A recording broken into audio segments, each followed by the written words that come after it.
मित्रों, सच के सुर के इस अंक में आपका हार्दिक अभिनंदनम, वंदनम, सुस्वागतम। मित्रों, मैं राकेश कुमार मिश्र आज आपके साथ राजनीतिक जीवन के कुछ तत्वों की मीमांसा करना चाहता हूं कि राजनीतिक जीवन को किस रूप से सजाया और संवारा जा सकता है। मित्रों, राजनीतिक जीवन सहज नहीं है, सुगम्य नहीं है, बहुत ही अपडेट रहना पड़ता है, नित्य प्रति अपडेट रहना पड़ता है। और ऐसा भी होता है कि आप सब कुछ करते करते, अच्छाई और सच्चाई की बात करते करते आप कभी न कहीं गहवर में फंस जाते हैं और समझ में नहीं आता है। तो ये राह बड़ी कंटकाकीर्ण है, ये सुगम्य नहीं होती है। और ऐसा भी होता है कि दिल में फफोले पड़ गए सीने की आग से, अपना ही गेह जल गया अपने चिराग से। कभी कभी ऐसा भी होता है। तो आइए हम थोड़ा सा राजनीतिक जीवन की कुछ बातों को साझा करते हैं। मित्रों, मान लीजिए कि जनता जनार्दन एक अंक है और इस जनता जनार्दन के एक अंक को लेकर के हम समझते हैं राजनीतिक जीवन में राजनेता एक और एक मिलकर दो हो जाए, ये राजनीतिक जीवन का एक सामान्य गणित है जो बहुधा राजनेता करने में सफल हो जाते हैं। दूसरा बिंदु आता है एक और एक मिलकर के 11 हो जाए। ये बहुत महत्वपूर्ण चीज है, ये सभी राजनेता के बस की बात नहीं होती है।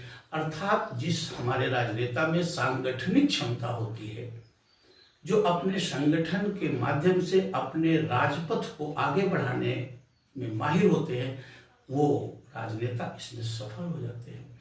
तीसरा बिंदु आता है एक और एक मिल करके एक हो जाए, अर्थात प्रेम का। राजनीतिक जीवन में प्रेम तत्व का बड़ा ही महत्व है। यद्यप प्रेम तत्व को लेकर के ही राजनीति नहीं की जा सकती है, क्योंकि राजनीति में बड़े ही उबड़ खाबड़, बड़े ही व्यामोह भरे होते हैं।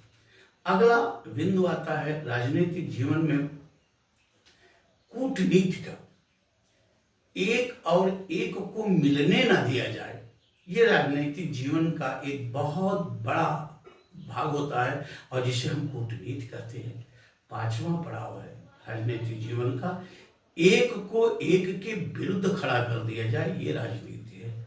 अर्थात इन पांचों बिंदुओं को अनुभव करते हुए, पांचों बिंदुओं की मीमांसा करते हुए हम कह सकते हैं साम दाम दंड भेद, ये चारों जो राजनीति के चौपाए हैं, अगर इसको कोई राजनेता नहीं साध पाया तो कभी भी राजनीति के पथ पर टिकाऊ नहीं हो सकता है, सफलता को नहीं प्राप्त कर सकता है, बल्कि राजनीतिक बियाबान में वो एकदम से विलुप्त सा होता जाता है। तो ये राजनीति हम कह सकते हैं ये सहज नहीं है, बहुत बड़ी साधना है।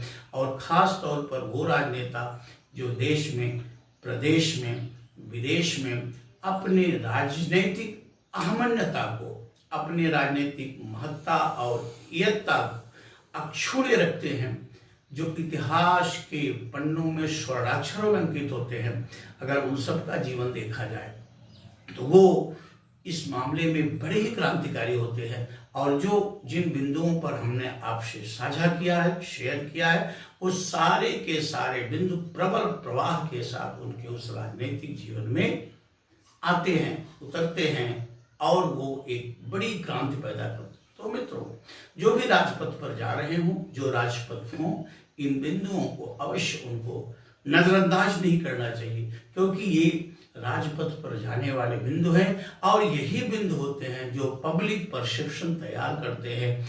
कोई भी राजनेता अगर पब्लिक परसेप्शन में असफल हुआ तो उसकी राजनीति असफल हो जाती है। तो मित्रों, आज के अंक में बस इतना ही। शेष अगले किसी बिंदुओं पर हम आपसे पुनः साझा करेंगे। बहुत बहुत धन्यवाद। जय हिंद, जय भारत।